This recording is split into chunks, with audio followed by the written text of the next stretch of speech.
You're watching CW Montana. This is the MTN 9 o'clock news. Good evening, everyone. Thanks for joining us. I'm Jeanelle Slade. It's a busy Friday night across the state. Some good news for students looking to join the Montana National Guard, a helping hand in the form of free college tuition. We'll explain. Plus, protests all around the nation today centered on climate change. We'll check in on the marches across Montana. And tonight, vaping-related lung disease strikes here in our state. Yellowstone County now reporting the state's first severe case of pulmonary disease associated with vaping. The state confirms the resident is in his or her 30s and has a history of vaping nicotine and THC. Now, the patient was hospitalized in August and is now home recovering. That case adds to the growing number of lung disease cases across the nation in a national investigation. Now, so far, 8 deaths associated with severe pulmonary illness have been documented. Now, the trouble is a lack of information. Now, officials don't know what products are causing the problems. The Montana Department of Public Health and Human Services is sharing its information with national officials. We do know there's an association between the use of e-cigarettes and severe pulmonary disease. What we don't know yet is exactly what that linkage is. Is there a specific causative agent? Is it a constellation of things? So the more information we can get in a case like this and put into a big database, the more we can start to tease out really what are the connections. Well, as we have reported, recent surveys show nearly 30% of Montana high school students use e-cigarettes. Now, those numbers also show more than 58% of our teenagers have tried vaping. Now, the sharp rise in use recently sent a team of 700 American survivors, patients, and volunteers to Washington, D.C. to ask for help. Carrie Yoder is Montana's lead ambassador for American Cancer Society Cancer Action Network. She says she and hundreds of others pushed lawmakers to do more to curb teen tobacco use and fight cancer. They petitioned the Food and Drug Administration and Congress to increase regulation or end the sale of flavored tobacco products. In July, Montana signed on to a special hotline to specifically help kids trying to quit tobacco and nicotine products. Well, a Billings School District 2 fifth grade teacher tonight is in jail after he allegedly assaulted 2 of his students. 30-year-old Brent Skelton is accused of grooming, texting, and touching the 2 young girls. School officials tell MTN the Orchard Elementary teacher resigned from the district before his arrest last night. Charging documents state Skelton allegedly exchanged inappropriate text messages with the girls ages 11 and 12. Further investigation revealed Skelton also allegedly touched both girls under their underwear during class. Billings School District 2 Superintendent Greg Upham says when the district learned of the text messages in July, Skelton was put on administrative leave. An internal investigation was started and all information was shared with local authorities. The term we're using a lot is see something, say something, and that has to do with school violence. It has to do with any issues of safety and concern. Is see something, say something, and we're hypervigilant with safety in all capacities, and so something like this is extremely concerning. And so we'll review and examine our internal protocols and procedures and work to improve everything that we need to improve moving forward. Now, if found guilty, Skelton faces between 4 years to life in prison and $100,000 in fines. A social media post helped Gallatin County Sheriff's deputies track down a thief. Antonio Urbe Jr. from Clarkston appeared in court this morning charged with felony theft. Now, it all started yesterday morning when employees of a local building company noticed their cargo trailer filled with tools was missing. The owners posted photos of the trailer to Facebook. A few hours later, that trailer was spotted in Clarkston. When deputies responded, they located not only that missing trailer, but another stolen trailer out of Manhattan.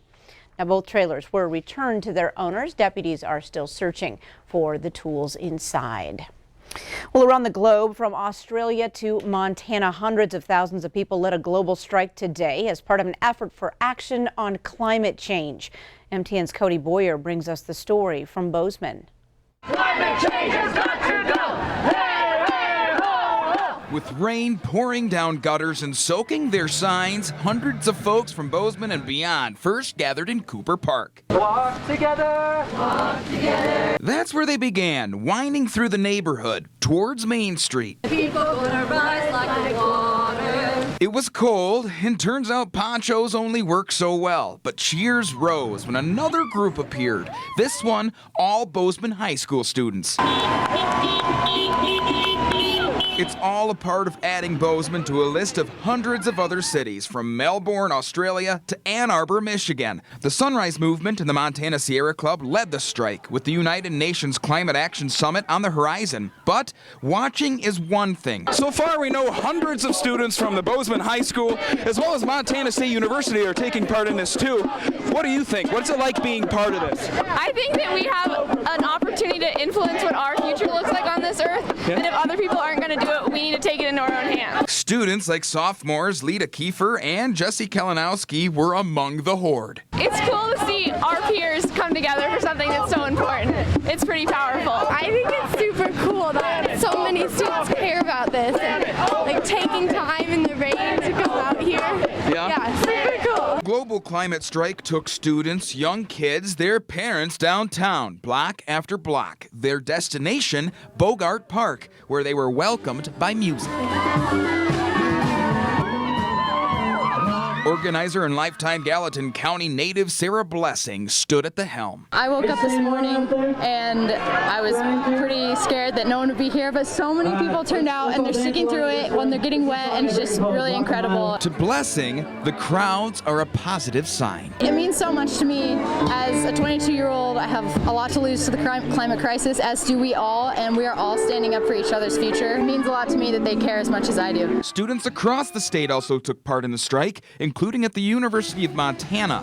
They, including others, plan to strike every month on a Friday until they say they see an impact. In Bozeman, Cody Boyer, MTN News.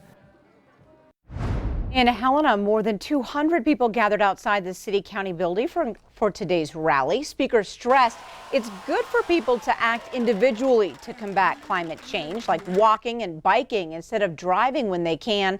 But broad political activism and action is what's really needed. And in Missoula, as Cody just said, now both high school and university students voiced their concerns. The students say the conversations have to happen now to prevent even more climate change.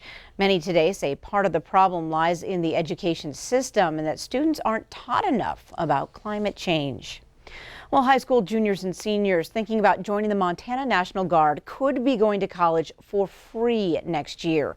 The Montana Board of Regents added Guard members to the list of students eligible for 100% tuition assistance just last week.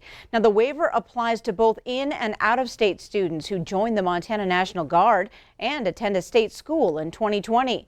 The revision by state officials aims to address member recruitment and retention. A waiver helps Guardsmen and women struggling to pay for school while keeping their commitment to serve the community. The education benefits are a great way of giving back. You know, they put in the time, they do the training, they give up their weekends, they give up their summertime. And, you know, I think being able to go to school and further their career, further their personal life is a wonderful thing. Now, the policy revision says around 150 Guardsmen currently attend a state school. Officials expect that number to double once the new tuition waiver takes effect. Well, hundreds of volunteers from around Missoula came together at the University of Montana today to prepare food for hungry kids. 500 volunteers spent 4 hours packaging meals for local school kids. The packages will be distributed to the children by the Missoula Food Bank's Empowerment Pack program.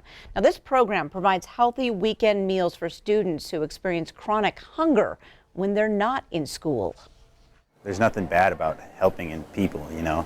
We're helping, there's 100,000, we're gonna do 100,000 like packages today, so I'm helping 100,000 people.